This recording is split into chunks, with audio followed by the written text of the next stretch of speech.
पनवेलमध्ये चमत्कार झालाय. जे भाविक स्वामींची मनोभावे भक्ती करतात त्या प्रत्येकाला स्वामींची प्रचिती येते असं बोलतात. असाच काही प्रकार घडलाय पनवेलमध्ये मठाधिपती सुधाकर घरत यांची मुलगी कांचन सुतार यांच्यासोबत.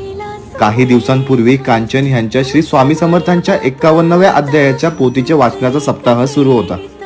त्याच दरम्यान त्या मठातून घरी जात असताना स्वामींना नेहमी विचारायच्या, स्वामी तुम्ही माझ्या घरी कधी येणार?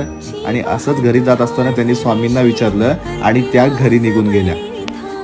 त्यानंतर पहाटे 3 वाजण्याच्या सुमारास त्यांना दरवाजा वाजण्याचा आवाज आला आणि एक आवाज कानी पडला, उठ मी आलोय. त्या डचकून उठल्या आणि हॉलमध्ये जाताच अष्टगंधांचा सुवास घरभर पसरला होता. हे सर्व बघून त्यांचे डोळे आनंदाश्रूने भरले. खोलीमध्ये स्वामींचे पावलांचे ठसे उमटले होते. पोथीमधून आणि स्वामींच्या मूर्तीच्या पायामधून 5 ते 7 किलो अष्टगंध निघालाय आणि अजून